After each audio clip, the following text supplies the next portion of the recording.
আসসালামু আলাইকুম রহমতুল্লাহ। BBA BBS first year principles of accounting বইয়ের প্রথম ক্লাসে সবাইকে স্বাগত। প্রথম দুইটা ক্লাসে সম্পূর্ণ বইয়ের বেসিক আলোচনা করব।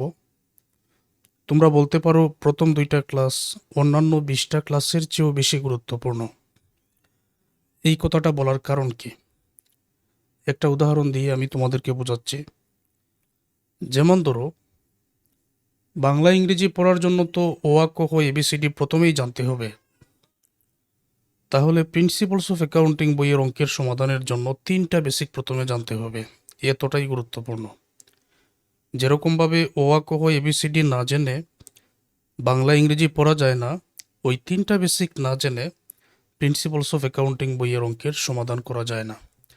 এখন কেউ যদি আমাকে বলেন যে আমি তো অ্যাকাউন্টিং বইয়ের অঙ্কের সমাধান পারি না, তখন ধরে নিতে হবে কারণ হচ্ছে এটাই যে তুমি বেসিকটা জানো না। আর যে 3টা বেসিকের কথা আমি বলছি, এই বেসিকগুলো তোমাদেরকে শেখানোর জন্য আমার প্রথম 2টা ক্লাসই যথেষ্ট। যেমন 1 নম্বর বেসিক, কোন দাখিলা কোন হিসাবে পড়ে। 2 নম্বর, দাখিলার ইংরেজির বাংলা অর্থ ব্যাখ্যা। 3 নম্বর, সকল লেনদেনের জাবেদা দাখিলা নির্ণয়। এই বেসিকগুলো তোমাদেরকে শেখানোর জন্য আবারও বলছি, আমার প্রথম 2টা ক্লাসই যথেষ্ট। যারা ব্যাকগ্রাউন্ড সায়েন্স এবং আর্টসের, তোমাদের কোনো চিন্তা নেই। এরকম শত শত শিক্ষার্থী আছে যারা অনার্সে গিয়ে অ্যাকাউন্টিং, ম্যানেজমেন্ট, ফিনান্স, মার্কেটিং এই জাতীয় বই পেয়ে গেছেন। কোনো চিন্তা নেই, সবাই পারবেন। আর আমি ধরে নিলাম যে তোমরা কেউ কিছুই জানো না, ওই অনুযায়ী আমি আলোচনা করছি। নতুন সিলেবাস অনুযায়ী তোমাদের যে অধ্যায়গুলো আছে, যেমন ধরো দি অ্যাকাউন্টিং প্রসেসের মধ্যে জার্নাল এন্ট্রিজ থেকে একেবারে রেকটিফাই জার্নাল পর্যন্ত এই জাতীয় অঙ্কগুলো আছে। পরবর্তী যেগুলো দেখতে পাচ্ছ, এগুলো হচ্ছে সরাসরি অধ্যায়ের নাম। তুমি যদি প্রথমে এই বেসিকটা না জানো, তাহলে এখানে যতগুলো চ্যাপ্টার আছে কোনো অঙ্কেরই সমাধান তুমি পারবে না। এতটাই গুরুত্বপূর্ণ। আচ্ছা, আমি আলোচনা শুরু করছি। যারা নতুন আসছো, আমার YouTube channel, Facebook page subscribe, follow করে রাখো। পেইড কোর্সে ভর্তি হওয়ার জন্য ভিডিও ডেসক্রিপশনে আমার হোয়াটসঅ্যাপ নাম্বার দেওয়া থাকবে, ওই নাম্বারে যোগাযোগ করো। আজকের ক্লাসে আমি আলোচনা করব কোন দাখিলা কোন হিসাবে পড়ে, দাখিলার ইংরেজির বাংলা অর্থ ব্যাখ্যা, এই দুটি। 2 নম্বর ক্লাসে আলোচনা করব সকল লেনদেনের জাবেদা দাখিলা নির্ণয়। ওকে, তাহলে জেনে নাও। হিসাব হলো 5টা। তুমি যে কোনো দাখিলার নাম আমাকে বলো না কেন, এই 5টা হিসাবের মধ্য থেকে যে কোনো একটার মধ্যে পড়বে। সম্পদ, ব্যয়, আয়, দায়, মালিকানা সত্ত্ব।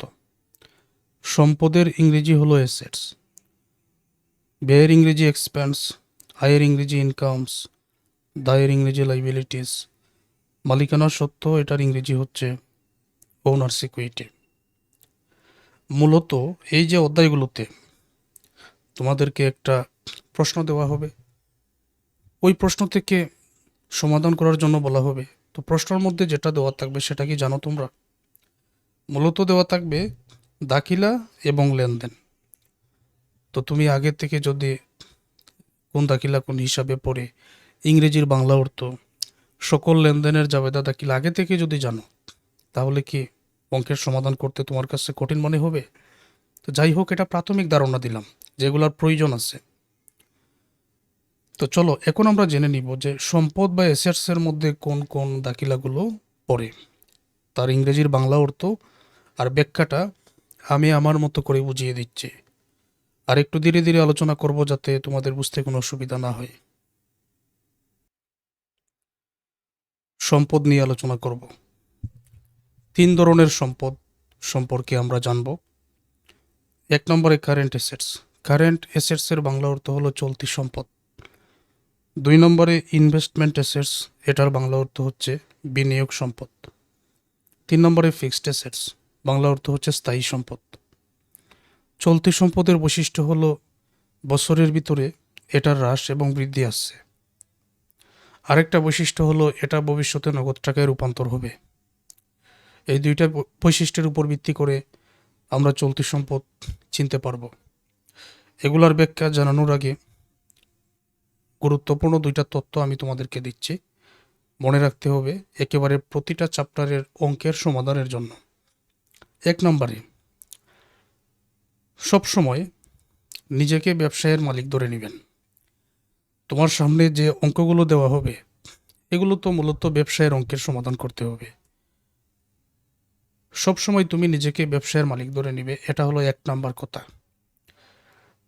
2 নাম্বার কথা হলো তুমি সবসময় নগদ টাকা নিয়ে চিন্তা করবে।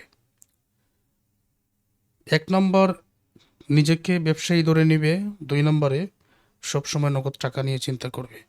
এখন এই দুইটা তথ্য তোমার যে কতটা উপকারে আসবে তুমি ধারাবাহিক ক্লাসগুলো দেখলেই বুঝতে পারবে।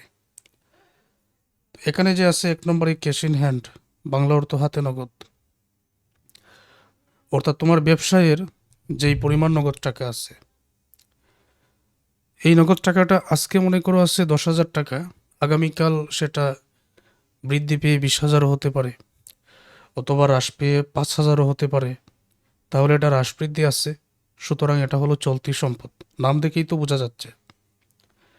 ক্যাশের ব্যাংক, ব্যাংকে জমা, এই যে ব্যাংকে জমা যেটা, এটা কিন্তু তোমার ব্যক্তিগত টাকা নয়, এটা হলো তোমার ব্যবসায়ের টাকা।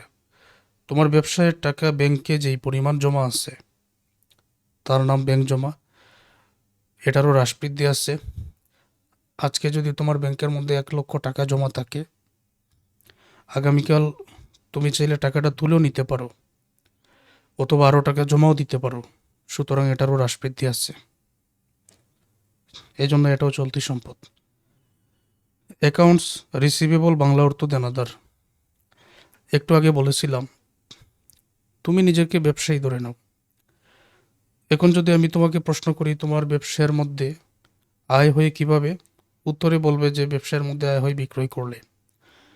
তুমি যদি নগদে বিক্রয় করো তাহলে নগদ টাকা পাবে, আর যদি বাকিতে বিক্রয় করো তাহলে তো নগদ পাবে না। তাহলে একজন দেনাদারের সৃষ্টি হবে, ভবিষ্যতে নগদ পাবে। বাকিতে বিক্রয় করার কারণে এমন একজন ব্যক্তির সৃষ্টি হলো যে তোমাকে ভবিষ্যতে নগদ দিবে। আপাতত দেনাদারের সৃষ্টি হয়েছে, তো ভবিষ্যতে নগদ টাকায় যেহেতু রূপান্তর হবে, সুতরাং চলতি সম্পদ। একটু আগে আমি বৈশিষ্ট্য বলেছিলাম, 1 নম্বর হচ্ছে যে এটা হ্রাস বৃদ্ধি আসছে, চলমান থাকে বছরের ভিতরে। 2 নম্বরে হলো যে এটা ভবিষ্যতে বছরের ভিতরেই নগদ টাকায় রূপান্তর হবে। আশা করছি এটা ক্লিয়ার। স্টক, স্টক অথবা ইনভেন্টরি, বাংলা অর্থ মজুত পণ্য। ডিসেম্বর মাসের 31 তারিখে যে পণ্য তোমার ব্যবসায়ের মধ্যে থাকে তার নাম হচ্ছে সমাপনী মজুত পণ্য। এই মজুত পণ্য বলতে সমাপনী মজুত পণ্যকেই বোঝানো হয়েছে। এই ডিসেম্বর মাসের 31 তারিখের সমাপনী মজুত পণ্য পরের বছরে বিক্রি করে নগদ টাকা পাওয়া যাবে।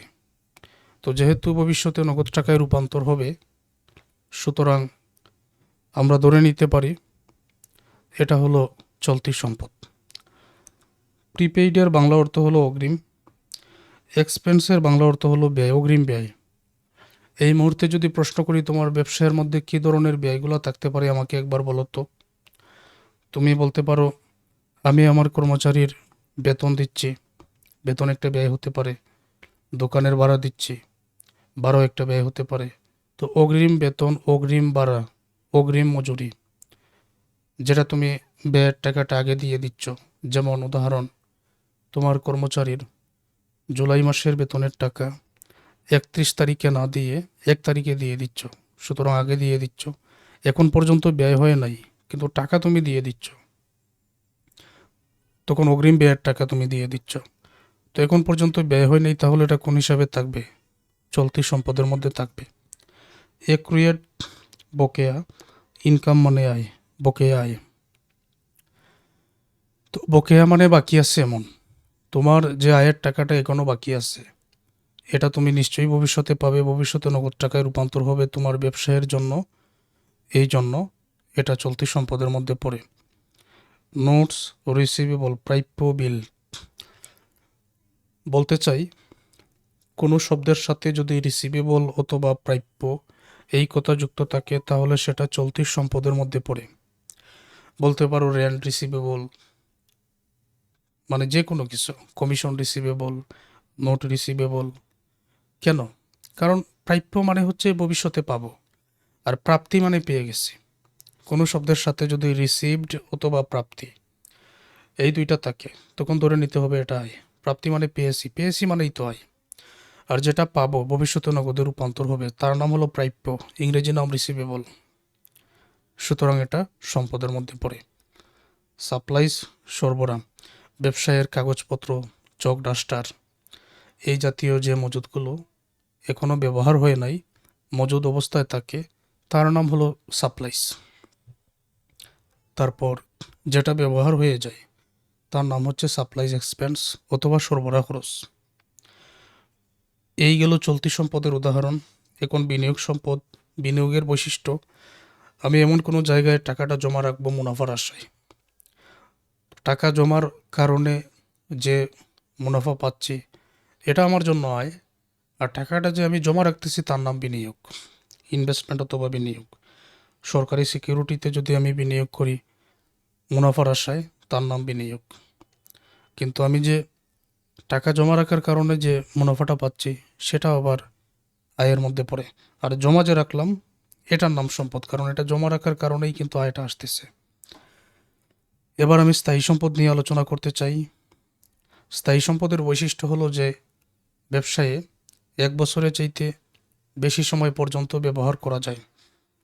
যেমন নাম দেখেই তোমরা বুঝতে পারবে, বিল্ডিং দালানকোঠা, ল্যান্ড ভূমি, ফার্নিচার আসবাবপত্র, ইকুইপমেন্ট যন্ত্রপাতি, মেশিনারি মেশিন, ডেলিভারি ভ্যান গাড়ি।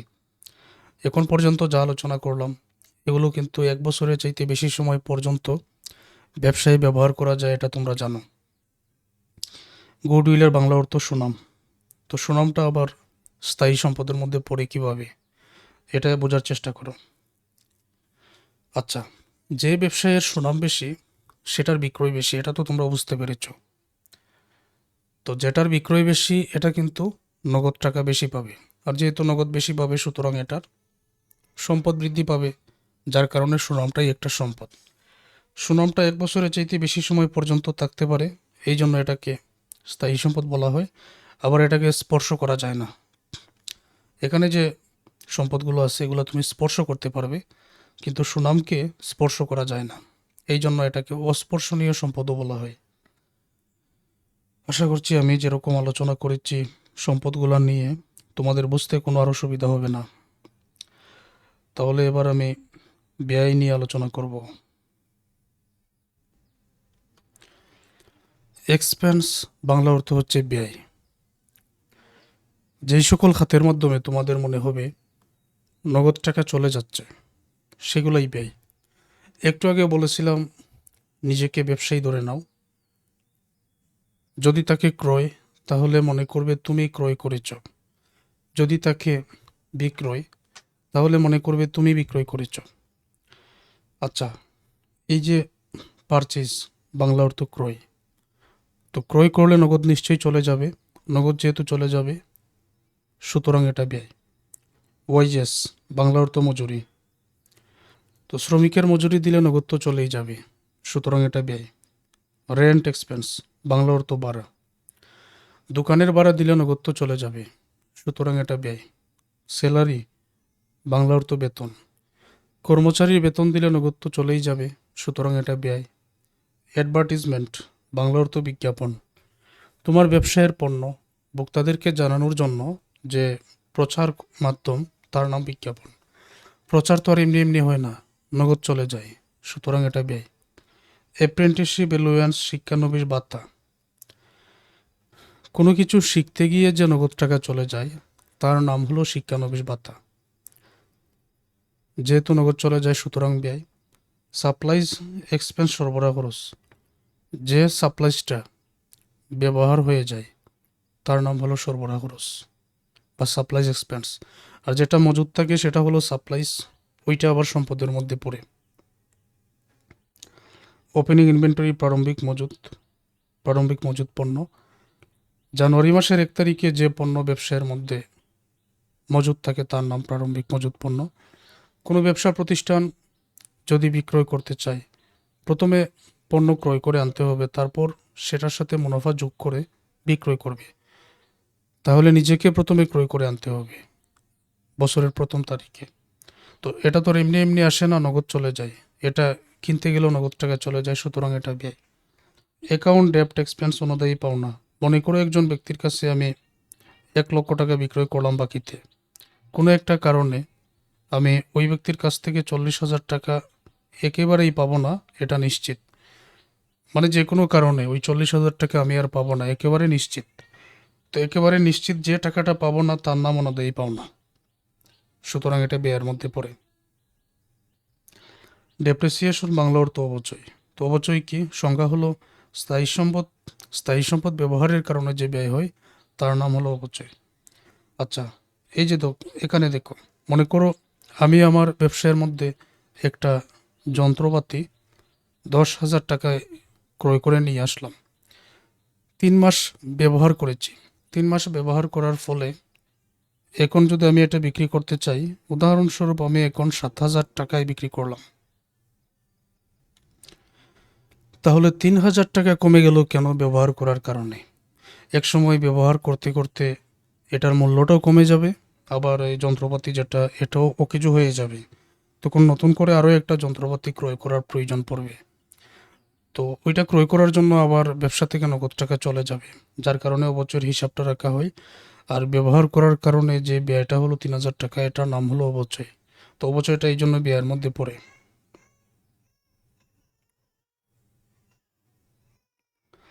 সানডে এক্সপেন্স, মিসেলেনিয়াস এক্সপেন্স, এগুলার বাংলা অর্থ হচ্ছে বিবিধ খরচ।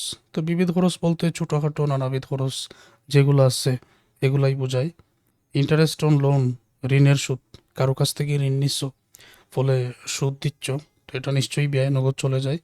ব্যাংক চার্জ, ব্যাংক খরচ। তো ব্যাংকে যে সেবাটা নিচ্ছ এটার জন্য ব্যাংক যে সার্ভিস চার্জ কেটে রাখে, এটা হলো ব্যাংক খরচ। তো এটা নিশ্চয়ই ব্যয়। সেলস রিটার্ন অ্যান্ড অ্যালোয়ান্স, বিক্রয় ফেরত। মনে করো আমি কারো কাছে কোনো কিছু বিক্রি করলাম, বিক্রি করার পরে যদি আবার ওই পণ্য আমি ফেরত পেয়ে যাই, তার নাম বিক্রয় ফেরত। তো আমি তোমাদের বলতে চাই, যদি মনে হয় তোমার ব্যবসায় নগদ এসেছে তাহলে সেটা আয়, আর যদি মনে হয় নগদ চলে গেছে তাহলে সেটা ব্যয়। শুধু এতটুকু বুঝো। এখন বিক্রয় করলে কিন্তু ব্যবসায় নগদ আসে, সেটা আয়। কিন্তু পণ্যটা যে আবার ফেরত পেয়ে গেলে এখন কি নগদ রাখতে পারবে? নগদ তো আবার ফেরত দিতে হবে, তো নগদ চলে যায় যেহেতু, সুতরাং এটা ব্যয়। ঠিক আছে, এটা বিক্রি করেছো, পণ্য আবার ফেরত পেয়ে গেছো, তো বিক্রয় করে আগে যে নগদ টাকা পেয়েছিলে এটা এখন ফেরত দিয়ে দিচ্ছ, নগদ যেহেতু চলে যাচ্ছে, সুতরাং এটা ব্যয়। ইন্টারেস্ট অন ক্যাপিটাল, মূলধনের সুদ। মূলধন হচ্ছে যে আমি আমার ব্যবসায়ে যে পরিমাণ টাকা, আসবাবপত্র, যন্ত্রপাতি এগুলা নিয়ে যে ব্যবসা শুরু করি তার নাম মূলধন। এখন আমার কাছে 10 লক্ষ টাকা থাকলে আমি 10 লক্ষ টাকা নিয়ে ব্যবসা শুরু করতে পারি, কোনো সুদের প্রয়োজন নাই। সুদ কথাটা তখনই আসে যখন কারো কাছ থেকে আমি টাকা নিয়ে ব্যবসা শুরু করব, আর বিনিময় টাকা নেওয়ার কারণে সুদটা দিতে হয়, তখন আসে মূলধনের সুদ। তো এই ক্ষেত্রে নগদ চলে যায়, সুতরাং এটা ব্যয়ের মধ্যে পড়ে। আশা করব এখানে বুঝতে কারো কোনো অসুবিধা নাই। তারপর আমি আয়গুলা নিয়ে আলোচনা করছি। তো যেগুলোর মাধ্যমে মনে হবে আমাদের ব্যবসায়ের মধ্যে নগদ টাকা চলে আসতেছে, সেগুলো আয়ের মধ্যে পড়বে। যেমন এখানে আছে সেলস, বাংলা অর্থ বিক্রয়। বিক্রয় করলে তো নগদ টাকা আসবেই, সুতরাং এটা আয়। ইন্টারেস্ট অন ইনভেস্টমেন্ট, বিনিয়োগের সুদ। কোথাও বিনিয়োগ করলাম, পরে মুনাফা পাচ্ছ, এটা নিশ্চয়ই আয় হচ্ছে, তো এটা বিনিয়োগের সুদ। কমিশন রিসিপ্ট, কমিশন প্রাপ্তি। কমিশন প্রাপ্তি মানেই নগদ প্রাপ্তি। ইন্টারেস্ট অন ব্যাংক, ব্যাংক জমার সুদ। তো ব্যাংকে যে পরিমাণ টাকা জমা আছে, ফলে যে সুদ পাওয়া যায়, সেটা আয়ের মধ্যে পড়ে। অ্যাপ্রেন্টিসশিপ, প্রিমিয়াম, শিক্ষানবিশ সেলামি। কোনো কিছু শিখিয়ে যে টাকাটা পাওয়া যায় তার নাম হলো শিক্ষানবিশ সেলামি, ওইটা আয়ের মধ্যে পড়ে। ইন্টারেস্ট রিসিভড, সুদ প্রাপ্তি। সুদ প্রাপ্তি মানেই নগদ প্রাপ্তি, আয়ের মধ্যে পড়বে। ডিভিডেন্ড রিসিভড, লভ্যাংশ প্রাপ্তি। আমার কথা হলো রিসিভড অথবা প্রাপ্তি যুক্ত থাকলেই আয়।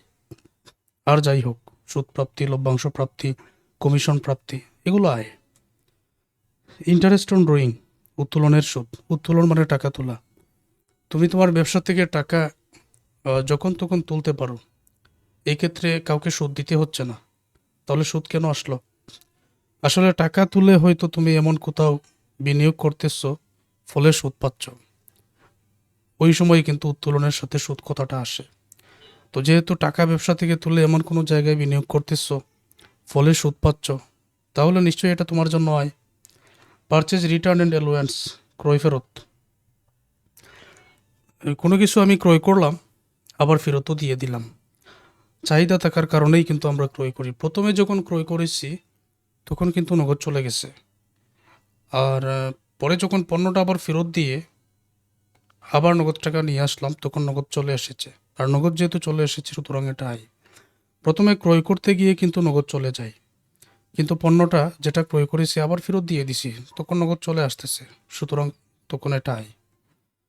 সার্ভিস রেভিনিউ, সেবায়।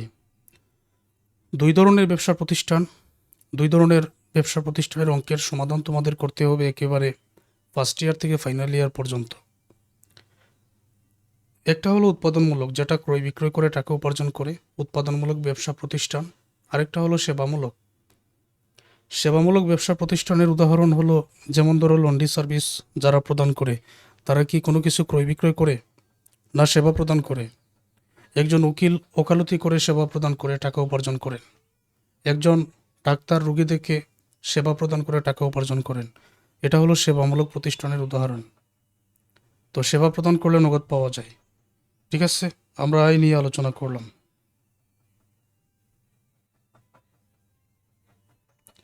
এবার আমরা দায় নিয়ে আলোচনা করব। অ্যাকাউন্টস পেবল, বাংলা অর্থ পাওনাদার। যে ব্যক্তি তোমার কাছে টাকা পাবে তার নাম পাওনাদার, তুমি তার কাছে দায়বদ্ধ। Bank overdraft, bank জমাতিরিক্ত।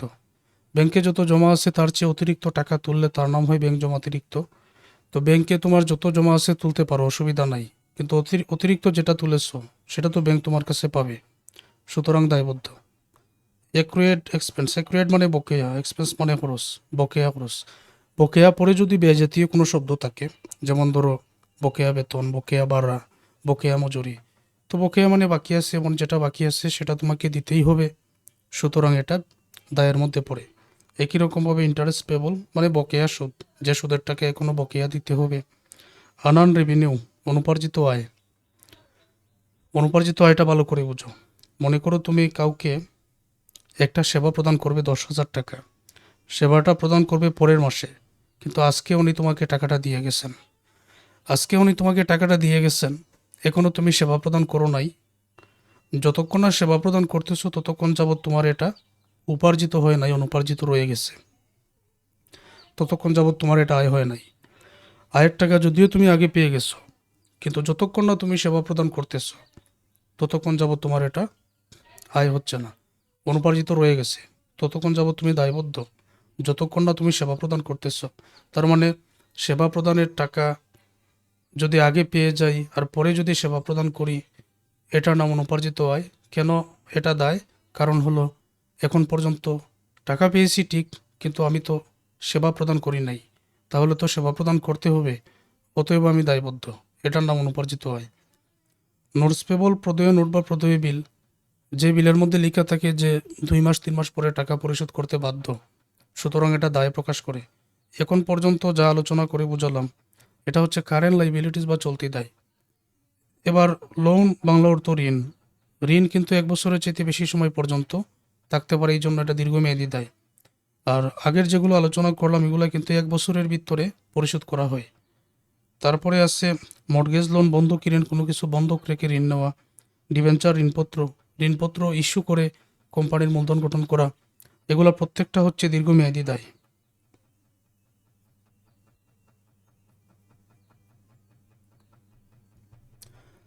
তারপর শেষেরটা, এখন আমরা ওনার সিকিউরিটি নিয়ে আলোচনা করব। ওনার সিকিউরিটি মালিকানা সত্ত্ব, মানে মালিকের অধিকার যেগুলোতে আছে। 1 নম্বরে ক্যাপিটাল, মূলধন। মালিক যত টাকা নিয়ে ব্যবসা শুরু করে তার নাম মূলধন, এটা মালিকের অধিকার। ড্রয়িং, উত্তোলন, মালিক ব্যবসা থেকে যখন তখন টাকা তুলতে পারে, এটা মালিকের অধিকার, এটা মালিকানা সত্ত্ব। জেনারেল রিজার্ভ, সাধারণ সঞ্চিতি। ব্যবসায়ের আয় থেকে মালিক কিছু পরিমাণ টাকা যদি সঞ্চয় করে রাখে, তার নাম হলো সাধারণ সঞ্চিতি, এটা সম্পূর্ণ মালিকের অধিকার। ইনকাম ট্যাক্স আয়কর, ব্যবসায় যে পরিমাণ আয় হয়েছে, আয়ের টাকা থেকে যদি করযোগ্য আয় হয় তাহলে রাষ্ট্রকে কর দিতে হবে, যেটা মালিক দিয়ে থাকে, এটার নাম হচ্ছে আয়কর। আলোচনা এখানে শেষ নয়, আরও কিছু আলোচনা আছে। যেমন ধরো,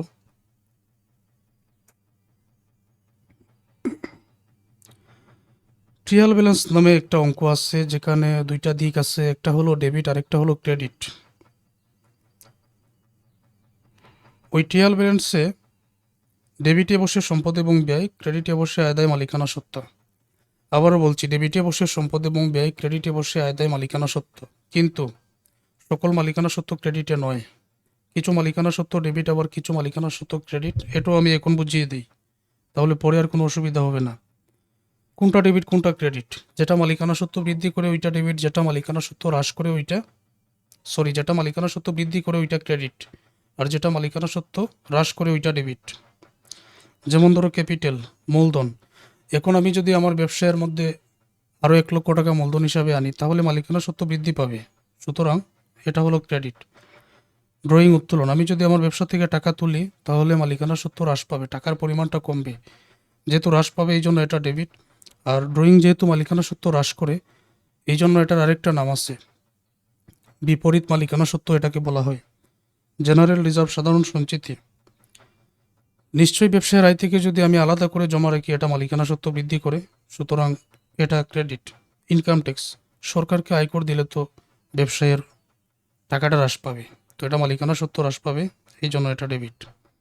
আশা করছি এখন ক্লিয়ার। আচ্ছা, যারা পেইড কোর্সে আসছো, এটার পিডিএফটা তোমাদের দেওয়া হবে, আর 2 নম্বর ক্লাসটা দেখো।